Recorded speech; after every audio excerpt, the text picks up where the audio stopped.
All right, so second half of the week's work, you're also watching the last week of phase 2 of the program, and phase 2 is the toughest phase, I believe, only because all the percentages are fairly high, a lot of heavy doubles, and I've been setting a lot of PRs, which I've been pretty happy about.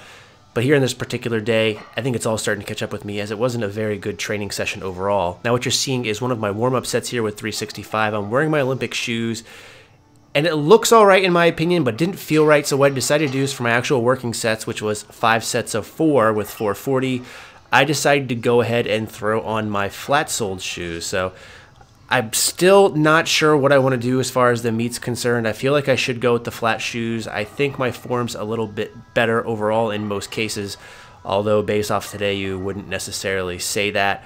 My first set here moved really slow, and just in my mind I was like, oh crap, this is going to be a very tough day. Now the way I'm running this program this time around, my second time through, is a little bit different than the first time. The first time I ran it through, this would have been considered my third phase before I tested out. So it started very low, then went to moderate, then went to high, and then I would test out. So very linear in that sense. This time it's going moderate to start, then high, then low, and then as I already mentioned, then peak for the meet. So kind of really push myself, then allow myself a little bit of time just to recover, and hopefully that's going to result in some higher PRs overall. And I gotta say the training has been going very well. As you guys have seen, I've set a couple PRs the past couple of weeks, which has been nice. But on the flip side of that, my body has really been feeling it, and I want to attribute it to a couple things. My age, first of all, the fact that I've been shoveling a lot of snow, and also since I started this prep about 5 weeks ago, I'm actually down roughly around 5 or 6 pounds, which might not necessarily seem like a lot, but I think that does potentially play a role. Or maybe I'm just making excuses why my lifts aren't going as well, or I'm not feeling as good as I'd like to. I'd probably say it's the latter.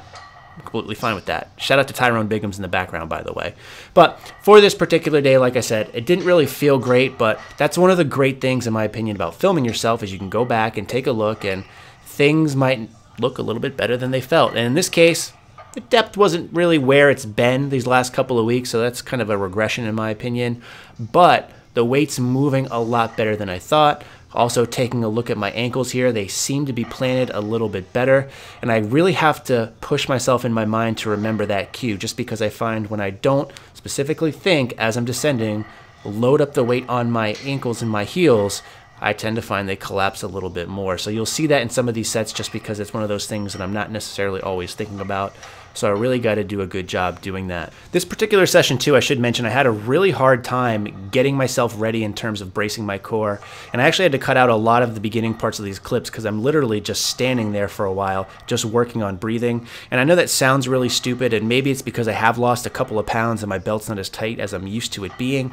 But definitely bracing your core and getting better at breathing, as stupid as it sounds, is something that's really tremendously, I think, helped my squat over the course of the past year, adding almost 100 pounds to my max. From there, I moved on to some glute ham raises, did 4 sets of 10, and again, this is something I'm still trying to get used to. In the past on these videos, I thought I was doing the glute ham raise right, but I was pretty much just doing hyperextensions on this machine. So I've learned something, and although I suck at it, it is something I need to do more. I just think I suck so bad that it's really disheartening for me to do, but I am getting better. I think a big part of this is actually, like I said in the last time I showed this in video, really making sure that you get a good position with your feet so they're flat against that pad and you can really push off of your heels.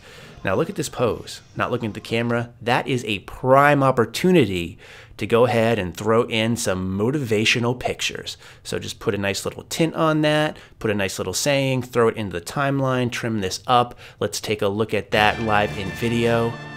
That's classy, my friends. Really classy of the dismount.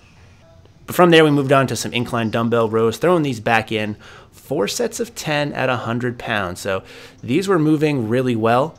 I don't really have much room to complain here. It could also be that I sprayed down the pad pretty good beforehand, so I was getting high off of the fumes here, which isn't something I recommend to all you kids, but sometimes you got to do what you got to do. And because I felt like it, maybe because I was high, slapped a little bench, said, that's a bad boy. You know who you are. And that brings us to the next day, February 13th, which was my bench press day. Now, because earlier in the week you saw a speed workout, I decided I want to go ahead and push my 1 rep max if I felt it was there today on touch and go. So again, Tuesdays I do paused bench. Fridays, although it's an overhead press day as well, I do a secondary bench day where it's more touch and go. And I really wanted to try to test a new 1 rep max here just because last week on the strength bench day, I felt like my doubles were moving fairly fast. and I just felt like it. I wanted to see where I was. So this was my second working set, 325, and this felt like it went up really fast, so I decided to go ahead and throw 360 on the bar. Now ideally I'd like to get to 365 just because I think it would look a little bit better having the 25s on there. I grabbed a spot because safety first. It's my friend Chad. We were just talking about how I wanted him to spot me, so I think that's important if you are going for a 1 rep max and you want to spot. I told him basically whatever you do, don't touch it unless I tell you. So big props to him for actually listening. Now I didn't get set very well. You can see my feet kind of slide here when I press, so it was pretty unstable. And on the actual press, you see that. And this seems to be my sticking point about halfway up. It happened with 350. But after I committed to the lift, it went up fairly well. So I was proud because that was a 10-pound PR for me. So that's huge on my bench considering it's very, very non-impressive. From there, moved on to overhead press. It called for 3 sets of 2 with the heaviest set being 175.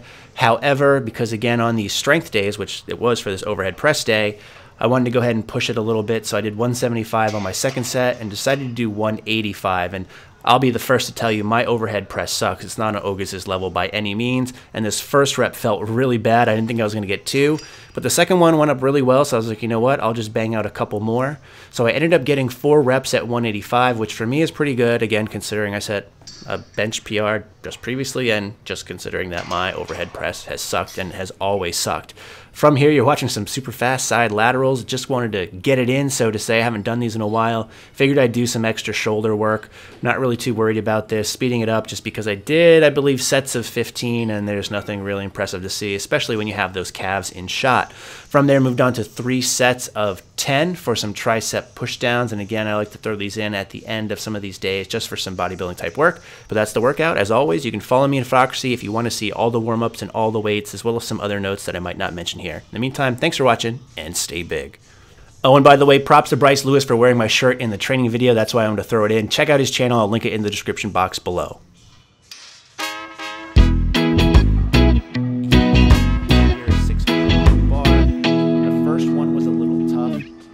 The second one actually felt